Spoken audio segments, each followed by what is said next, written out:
Some matches are temporary, but your privacy shouldn't be. With Line 2, you get a second phone line just for dating. No need to share your personal number until you're ready. You can chat, text, and even block numbers, all while keeping things fun and private. It's perfect for online dating, blind dates, or just keeping things light. When you're ready to move on, Line 2 lets you cut ties without any drama. Dating should be fun and carefree. Line 2 keeps it that way. Ready to date on your terms? Visit line2.com/audio or download Line 2 in the App Store today. Hello, book lovers. Welcome to Must Love Books.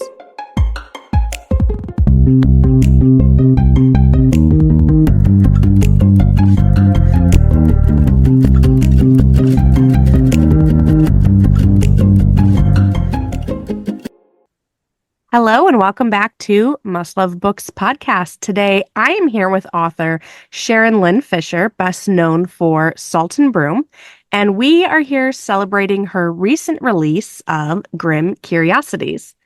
Sharon Lyn Fisher writes mashups of fantasy, mystery, and slow burn romance set in lush and atmospheric worlds. Her current series of standalone novels, which began with SALT BROOM, features cozy gothic fantasies set in Victoria, England. When she's not writing, you'll mostly find her wandering the woods looking for fairies and mushrooms. Hello, Sharon. How are you? Hi, good. Good to talk to you. Good to be here. So happy to have you on here. I recently finished reading a arc for GRIMM Curiosities, and I loved this novel so much. Oh, yay. Wonderful. Glad to hear it. Thanks for picking it up. Of course, of course. And for those who are tuning in, GRIMM Curiosities just came out on November 5th. So it is a brand new release, and I definitely recommend picking up a copy. So for our new listeners, Sharon, why don't you tell us a little bit about GRIMM Curiosities? Sure. GRIMM Curiosities is set in Victorian England in the city of York, which actually is known as the most haunted city in England by some. And it's a wonderful, super old town with a really rich history. And I don't really remember what made me want to set it there, but it's just really a perfect setting for this type of story. And the story is about Lizzie Grimm, and her father and mother run a curiosity shop, and her father has recently died, and she has to take over the business. And this is something super challenging in Victorian England as a woman. Not everybody wants to do business with women, and she's sort of struggling and flailing a little bit. And in the midst of all this, her mother has suffered an affliction. She started doing some medium work to help support the family business. And while she was doing that, she suddenly stopped talking, stopped interacting. And now Lizzie, on top of taking care of the shop, running the shop, trying to, regain profitability, she also has to take care of her mother. And so while she's kind of grappling with this, she meets a man named Anthony Carlisle, and he's the son of a baron in York. And he comes into her store to speak with her mother. His sister is afflicted with something very similar to her mother. And when they discover this, they kind of go down this path of trying to figure out, what's wrong, if these afflictions are related, piecing together clues. There's a set of books in Lizzie's store that they're based on kind of folk tales and mythology, and they start to seem to be related or possibly related to this affliction suffered by a sister and her mother. As they work together, it becomes clear that there is kind of some danger. There are a lot of supernatural elements, and that was super long and rambling. I think I'm going to stop there before I start spoiling things, because I feel like I'm headed that direction. That gives us a perfect starting point for anyone who hasn't been able to pick up a copy yet. Good. So let's talk about some of your writing inspirations. Sure. Gosh, that could be a really big discussion, but I mean, probably like most authors, I have been reading my whole life. Reading was kind of a big it was a really big part of my childhood. I was like pretty kind of a really shy, sensitive kid, and like the world kind of felt like it had a lot of sharp edges, like metaphorically. And reading was a great way for me to kind of escape and kind of self-soothe. And so I would find books that I loved and I would read them like over and over and over, kind of like we binge watch, Netflix. And books like A Wrinkle in Time, I think I read that like 12 times. I mean, and that is kind of your ultimate, comfort story, right? Yeah, for sure. This family like working together to kind of save one of the family members. And then, of course, all the speculative elements I loved. I was definitely a fantasy, sci-fi fan growing up. And then Watership Down was another one. I read that one in junior high and or middle school, I think we call it now. And I think that one I read like 7 times. And so for me, those were obviously a couple of really like big influences because I focused on them so much as a kid. And so that's kind of where I got my love, developed my love for speculative elements and stories. Watership Down is very twisty and has a lot, essentially a lot of political intrigue, even though it's about, a bunch of rabbits. But so those definitely really affected me. And then as I got older, I kind of moved into reading a lot of classics, and I was really obsessed with classics for a while. I mean, I used to think they were boring. I had to read them, we all had to read them in school. And at one point, a friend recommended Jane Eyre to me. She said, I think you'll really like this. And I read it and I was hooked. And then I just started reading like, pretty much like for a number of years, I almost exclusively read classics. So, Anthony Trollope, Anne Radcliffe, the Brontes. I mean, there's so many, but so I obviously developed, that's where my kind of taste for stories set in different time periods and set in the past. It's kind of where I developed that interest. And then as I got older, I had wanted to write since I was really young, but, I had been told by my parents, as many writers probably are, that you're never going to be able to do that and feed yourself and pay rent. So as I went through, kind of college and my early careers, I studied journalism and I did, some of that and some like things like corporate communications. And even though I knew that I wanted to write, it kind of sat on the back burner. I never felt like I had the time. And I also couldn't really figure out what I wanted to write. I kind of got the idea somehow that the things that I read when I was a kid were kind of frivolous. I don't know why. I don't know where that came from. Maybe just kind of some self-judgment. And so I felt like I had to figure out, what I was going to write as a serious grown-up writer, and which now I just like cringe, like even hearing myself say that. But and so I couldn't, like life was happening, and I had a child, and then I think it was partly that, and partly that I had a close colleague who died fairly young from cancer. And I think all of this started a lot of introspection. And I was like, am I doing what I want to be doing? How much time do I have? What kind of an example do I want to set for my daughter? And so all those things kind of came into play. And I just one day started writing again. And all of the things that I talked about, all of my interests in reading kind of over the years, they all kind of just melded together into what I started writing like over time. And so that's, I guess, kind of did I in any way answer that question? I'm trying to remember what it was. No, you nailed it right on the head. I mean, with writing inspirations, you can tell that you are a creative mind when you can't stop talking about what inspires you. Right. So like, that's a good thing. And, I love that you brought up Jane Eyre, which of course we were going to talk about a little bit, as Salt and Broom is a Jane Eyre retelling. And this was my first introduction to your writing, as I'm sure it was for many readers. I loved Salt and Broom so much. I just have to tell you that, how much I loved Jane Eyre. I'm so glad. And this retelling was such a great retelling.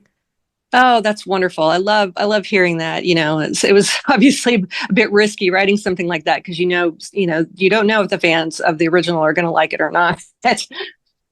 Yeah, and so there it could go so many different ways. Is, maybe the fans of the original, they might love it, they might hate it, but then it also, in my opinion, brings a lot of new readers who haven't really dived into the classics yet. It kind of introduces it to them as well. And I think that this is a Hmm. really good one to help kind of act as a bridge from, newer releases to diving into those classic stories. Yeah, I really like that. And some of the reviews that I read when the book came out, people were saying things like that. Like I've never read this, so I had no idea what to expect. I mean, obviously a lot of people had read it, um, but they talked about that. Like, now I'm going to have to go read it now. And so I think that's great. Like, I think that all too often, because of the books that we are required to read in school, we get the idea that classics aren't for us, that they're old, that they're not relevant, that they're boring, and the language can certainly be very challenging. I mean, it's kind of like when you have to read Shakespeare the first time, like it takes a while before you can kind of get into the rhythm of the way they speak, but you do eventually kind of start to understand it.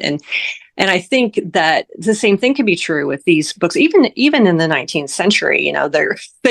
It's so convoluted the way they say things, and it takes them like 5 sentences to say something that we would say in one. And to me, I love that language. I think it's really beautiful. But to some people, it's like, I'm done. So, but then I think, but when you realize that, well, first of all, that there are like female writers, because from that time period, because I know that when I was in school, I had to read The Scarlet Letter twice.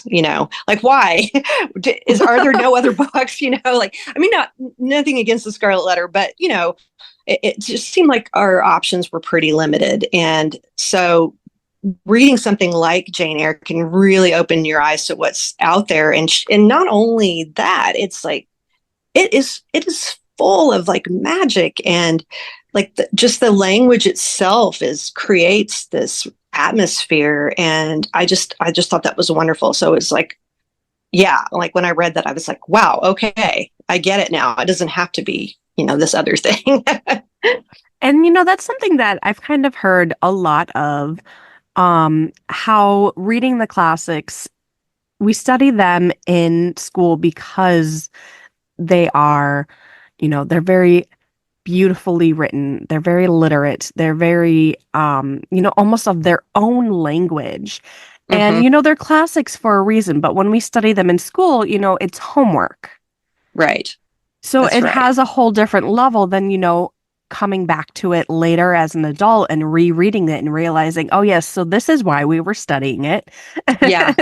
Yeah. Like, there's a reason it was there, but it's so much different when you approach it on your own and in a personal sense versus through homework. Yeah. I absolutely agree with that. Yeah. Yeah, and I think it's unfortunate that the classics, in a way, they kind of get ruined. But at the same time, yeah, I mean, because of that, because, well, I mean, what teenager wants to be told what to do, but they are there for a reason. And even though I wish there was more, and probably today, I mean, I'm a middle-aged woman, so I'm hoping and assuming there's more diversity in what kids are reading in school today. I know that my daughter, when she was in junior high and high school, or middle school and high school, there was a lot of diversity in what she was reading. And I'm hoping that that's become, more true. Yes, for sure. I think it is, at least in some regions, it is definitely more true than others. But I think overall, as a whole, there is starting to be some more diversity in what classics are studied academically. Yeah. Yeah. High time. Yes, for sure, for sure. So I would like to talk a little bit about your writing process.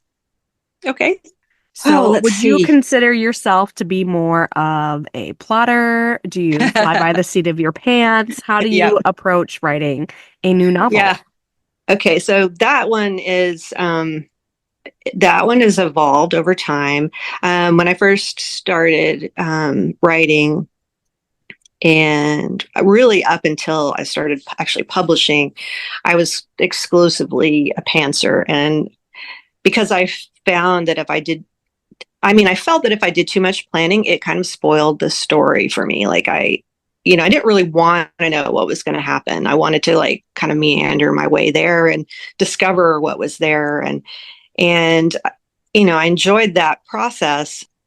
And I still do that to some degree, but it can, how do I say this? It's very easy to like kind of write yourself into corners. And like the first book that I had published, I think I rewrote it completely from like page one, two, maybe even three times, just based on feedback I was getting from kind of agents. And I mean, some people pull it off beautifully. And it's just, I find it to be kind of harder work. And then also when you start writing, under contract, when you begin to publish, well, unfortunately, they start to want to know what you're going to write about before they sign off on it. So I had to kind of learn to at least, have an idea, even if it's only 2 or 3 paragraphs. And so that's kind of what my process has evolved to. I come up with an idea. Sometimes it used to always be kind of a first scene. And the whole story would grow out of that first scene. Like what was, it would all become about exploring like what was going on there. What were the dynamics? Who were the characters? What were they trying to achieve? And I still will kind of do that sometimes, but more often I'll come up with an idea that's kind of like, what is the big idea of this book? And not necessarily meaning it has to be a big idea, but what's the book's big idea? And then I'll come up with a few paragraphs that still don't go into the entire plot. It'll be more about the setup, who the main characters are, what the conflict is, what the tension's going to be.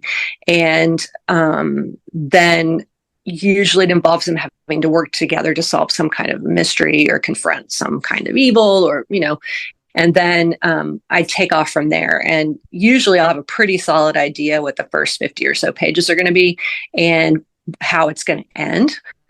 And then I kind of, at that point, I connect the dots as I go, I will kind of barely outline, what the next few chapters are going to be. And I will have an idea of the biggest kind of movements of the story, like the 3 acts, kind of where each of those are going to go. But so I'd say that I'm at this point, like kind of a hybrid, and I've known people who are plotters who will write it all out on cards and like have boards and things. And that makes my stomach hurt. I can't do that. But also I feel like by the time I've done all that, like, okay, I told myself this story. I don't need to do that again. Right. So why do I even need to write it now? So I have to have some of that wonder and discovery and explanation in my process, or it doesn't work for me. And luckily I've been fortunate with my editors. They don't tend to ask me for more than that. If they can see where I'm going and they like the idea, I'm usually good to go at that point. So I'm happy with that.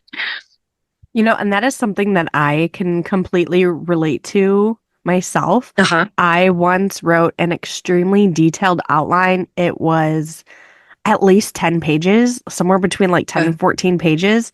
Oh, and, yeah. Beginning to end, every little twist and turn. And I'm like, oh my goodness, this outline is great. Wonderful. I've never written anything so detailed that wasn't, an actual manuscript before. And then what happened? I never wrote a word on it ever again. I was like, all right, well, I told the story. It's just in an outline, but never touched it again.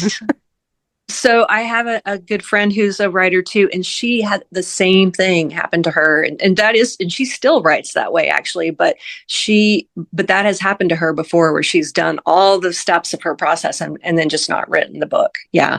So, I mean, and not to knock anybody's process, like whatever works, but I do know for me, and it sounds like for you too, it's like, I can't, I've got to have some of that not knowing in there to keep me engaged in the story. Yeah, absolutely. Like I need somewhere in between where I still have some idea and a little bit of a plan, but if I get too detailed on that plan, then that plan is going to actually just be the end of the project. Yeah, that's right. That's right. Yeah. Yeah. Ugh. Spam calls. Sound familiar? Introducing Line 2. Get a second phone number right on your existing phone. Imagine discounts, appointments, online forms. Handle it all without giving out your personal number. It's like having a secret weapon against spam. And when those unwanted calls sneak through, boom, blocked. No more interruptions, no more stress. Stay connected, stay protected. Keep your main number safe and out of harm's way. Ready to take back your phone? Visit line2.com/audio or download Line 2 in the App Store today. So you have been publishing for many years now, actually. So let's talk about some of your earlier work and give them a little time to shine. Okay. Sounds good. Let's just dive into your publishing journey. Okay. So let's see. My first 3 books were science fiction romance. And this is maybe kind of an interesting part of that story. I've always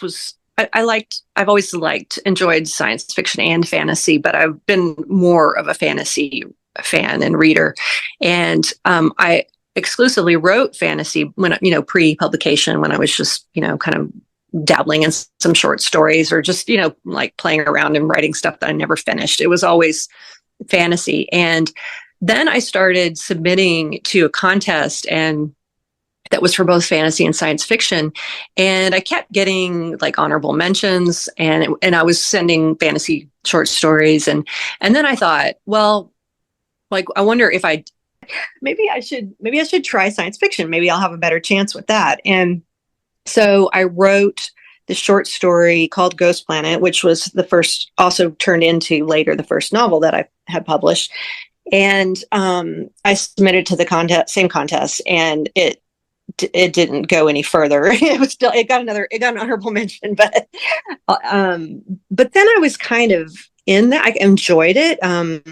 And I had kind of, once I had switched, I kind of kept down that path for a little bit. And it turned out also that book, when I finished it, it started to get some attention. I switched from a speculative contest to a romance contest, and then made it to the final in that. And I was like, so maybe, that tells me something about what I'm writing. And I started, submitting to agents, and I had interest in this story. And that was the first book that I sold. Once I got my agent, we found a publisher. And, once you do that, they want to buy similar books from you, right? It doesn't necessarily have to be a series, but they want you to develop a style. And so I wrote, my first 3 books were science fiction stories with a lot of romance in them. So that was for Tor books. And I loved writing those. But once I was finished, I was kind of like, I think I want to try something different now. And I kind of went back to some of my roots of some of the, inspirations that we kind of talked about earlier. I was always, as a child, really interested in fairies, and like my mother gave me that first book, Fairies. Brian Brown. I'm not sure how to pronounce his last name, but anyway, he's written tons. Yeah, and they have beautiful, gorgeous, like art, super magical, absolutely stunning. Yeah. So that first edition of that first one, I think it's just called Fairies, and I still have it, and it's like completely fallen apart. Like the glue binding is all disintegrated, and it's all just loose pages. But my mom gave that to me when it came out, and I think it was like 12 or something. And so, that like I already kind of loved fairies, and I think I mentioned earlier I was really shy in school, and I'm still like super introverted. But I went through this period where school was so like painful, that I had this little imaginary friend. I had this little friend who rode around in my pocket. And then when I would get to school, I would, let her out, and she would sit on the desk, and she was like my little companion. So this was my, kind of comfort imaginary friend that, partly developed out of this interest in fairies in this book. And then as I got older, I continued to be interested, and I like bought up a bunch of like like tons of books on fairy mythology, and I've got like a whole library now. And I read it, it wasn't really, I wasn't writing at the time, so it wasn't really about research, but I just enjoyed the topic so much. And because of that, and then I'd kind of, I'd set it aside for a while. But because of all that, like when I decided I was ready to switch from science fiction, I just said, well, let's write about fairies. Like, why not? And like, this is the theme in my life where I kind of let judgment, like self-judgment, hold me back sometimes. And then this was a moment of like, I'm going to write about fairies. I don't care that I'm, at the time, I think I was like a late 40 something year old woman. I'm going to write about fairies. So, and I've always loved Ireland. So and then I became kind of interested in absinthe and its connection with fairies and the fairy realm. And so I kind of put all those ideas together and wrote the Fairy Rehistory, which is a series. They're all connected, but they're standalone books. I mean, really, they're romantasy is what they are. It's kind of epic romantasy as opposed to kind of the cozy, fantasy romance that I'm kind of writing now. And it's set in alternative Ireland. It's about the first one is about a young woman who goes to Ireland to do research, and she meets this kind of mysterious, man who's got this connection to the fairy realm and to, absinthe.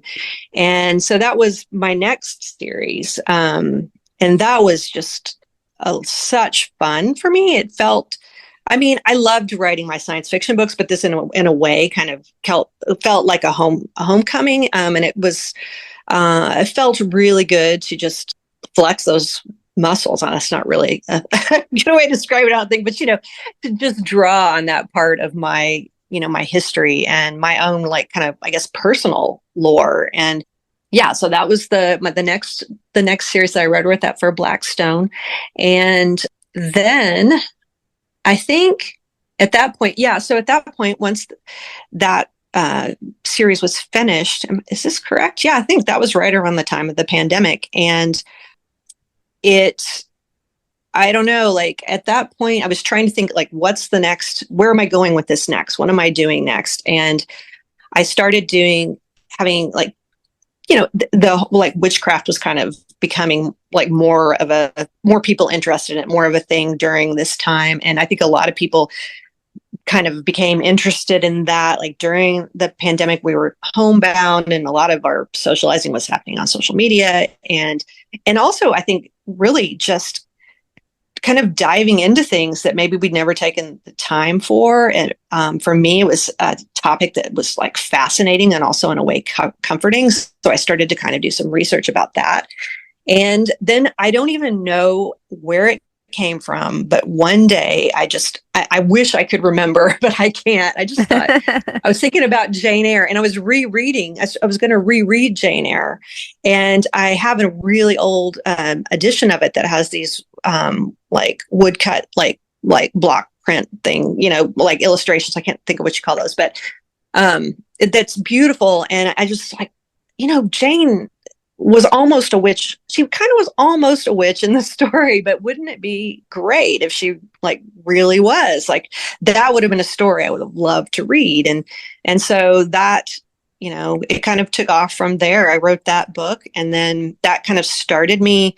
When I sold that one to 47 North, they were very interested in kind of the I don't know if vibe is the right word, but kind of the aesthetic, the atmosphere. Yeah. Yes, the atmosphere. They really liked the atmosphere, and they liked the fantasy blended with these kind of like with the cozy and the compelling, atmosphere. And they liked that, and they were like, do more of that.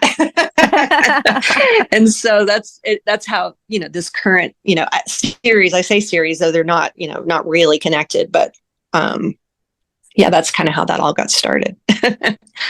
I love how during the pandemic, obviously this was kind of a dark time and there was a lot of uncertainty and chaos and confusion going on, but I am finding so many people who just found things that they tapped into that they may not necessarily have been able to beforehand.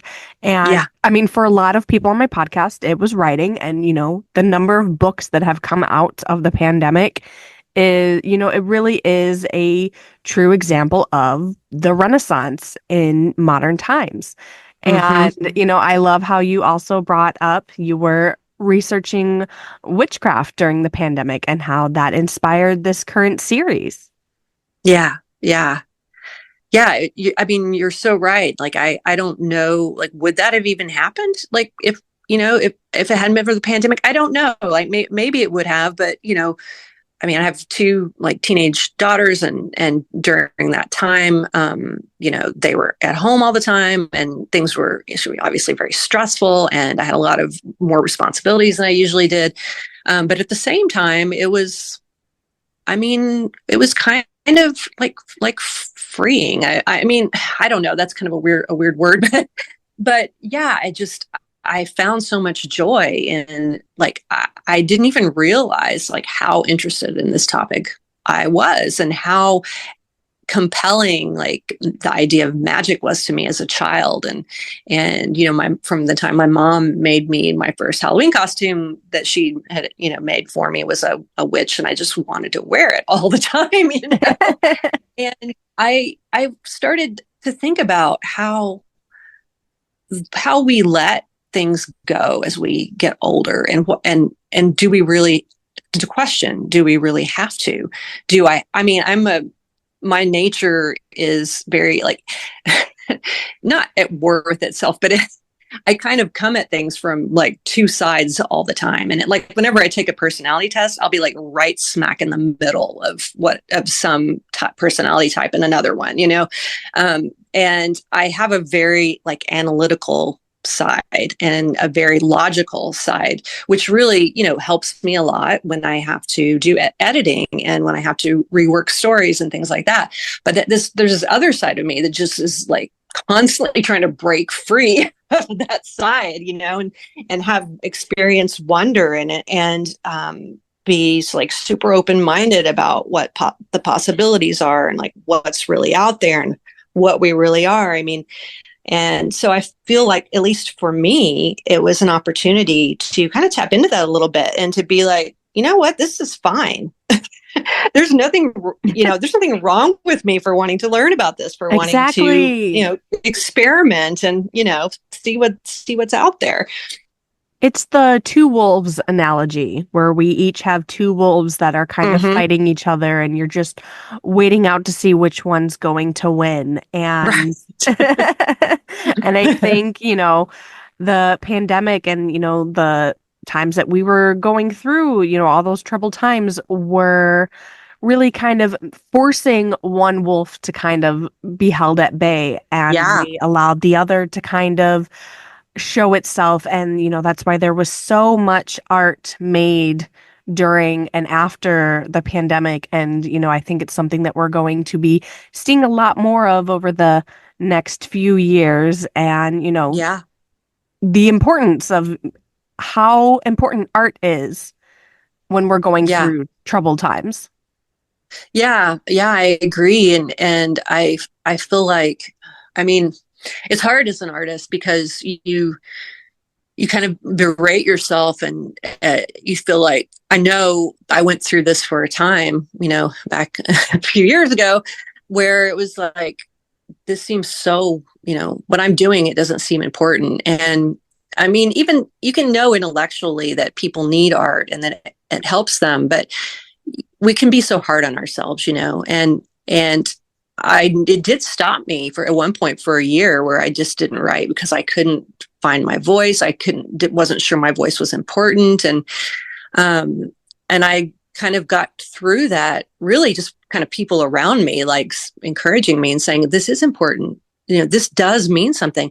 And I don't know why I didn't, again, like logically it makes sense, but at the same time, I couldn't really feel that. But then all I really needed to do was look at myself. What do I do? What do I do when things are too much, when things become like more than I can take. Well, I wrap up in a blanket and I read a book, and I'm not, I'm not the, I know I'm not the only one. But that can be so hard. Those voices, in your head telling you, get up and do something important. Don't, and it kills the creative spark, because all of a sudden what you're telling yourself is, I'm not important. What I do is not important. What I do doesn't matter. Nobody cares. Why am I bothering? And that sounds a little bit whiny, and it probably is a little, there is a little bit of that, like, kind of feeling sorry for ourselves a bit, but it's also just like kind of questioning, our life's work a bit, and whether we're really making any kind of difference, and whether we don't have a responsibility to do something that's more, kind of grounded in the real world and the real crises that we're dealing with. Absolutely. And, the Renaissance historically is known as the time period of art and music and self-expression. And it came directly from the fallout of the Black Plague. Mm-hmm. And, it just really goes to show that, when times are dark and, there's a lot of chaos and there's a lot of uncertainty, there always is art. Even when you're unsure of anything else around you, there is art. Whether you are a creator of it or a consumer of it, there is always art. Yes. And thank goodness, right? Because I feel like, what good can we do in any given situation if we haven't built our own strength and resilience, and this is my opinion, but like, reading, the news and constantly and always trying to be aware of what's going on. And for some people that, there are like super like warrior, like activist people out there who this is what they do. And this is how they survive, and what, works for them to make them feel like they're doing what they need to. And for all of us, it's not the same. And we all have to find our own way. If we can't find our own strength and our own ways of creating our own resilience and finding ways to rest ourselves and take care of ourselves and prepare for the next step. If we can't do that, then we can't help anybody. We can't be part of any kind of solution if we have, flogged ourselves so much that we've kind of lost who we are and what we bring to the table, if that makes any sense. Oh, yeah, absolutely. Absolutely. I could not agree more. And, I feel that over the next few years, there's going to be a lot more art to come out of things. And I guess that is one thing to really look forward to, is the art still to come. I really hope that writers, artists will be able to find the space that they can go on. It may not be right at this moment. It may take a little time. I have vowed to myself that I'm going to find a way to still like be happy and find some joy and keep creating. And then there's the practical side of it, like, make my deadlines. And, part of it is just like, I have a career that I have to maintain, and that's not really an optional thing either. So, that there's that side of it too. But, my heart just goes out to creators right now, because I know how hard it is. I just hope that we'll all keep doing what we do. I could not have said it any better myself. So Sharon, speaking of, upcoming art, do you have any future projects that you are working on, that you have anything that you can share with our listeners today? I do. I have turned in a book in October, and I'm just getting started on some edits to that from the publisher. And we don't have like a synopsis out yet, so still kind of early stages. But I can say that it's set as the same, the same atmosphere and aesthetics. Really, it's set in the same world that I've created for the first two books, and it does have some little Easter eggs from Salt and Broom, so that was kind of fun to do. And it is set in England, in Cornwall, and at a very cool location that I was lucky enough to get to visit last year. And it is going to be a cozy vampire story. So Awesome. Love to That's hear the it. that's the next book. And so there'll be hopefully more about that coming soon. I imagine we usually so far we've started to kind of work on summaries and covers around the first of the year. So I think there'll be more information coming then. All right. Well, for our listeners, you know what to keep an eye out for. And in the meantime, make sure you pick up a copy of Grimm Curiosities. If you haven't read Salt and Broom yet, I highly recommend it. And Sharon, I just want to thank you so much for joining me today on Must Love Books podcast. Krystle, thank you so much. It's been so much fun to chat with you, and I love being here. Thank you for your enthusiasm about my books and for the invitation to come and to speak with your listeners. Thank you, everyone, for listening. This has been Must Love Books. You can find us on Instagram, Facebook, and Patreon under @MustLoveBooksPodcast. Thank you and happy reading.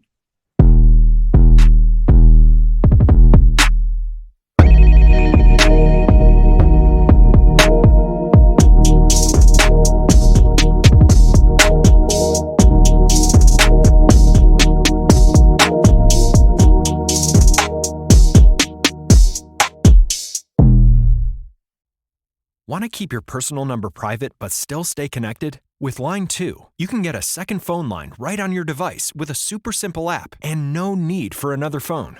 Whether it's for online shopping, dating, or shielding your main number from spam, Line 2 is an easy way to manage it all. Ready for peace of mind without breaking the bank? Call, text, block, and more for only $9.99. Get started with line2.com/audio or download Line 2 in any app store today. Line 2, your second line simplified.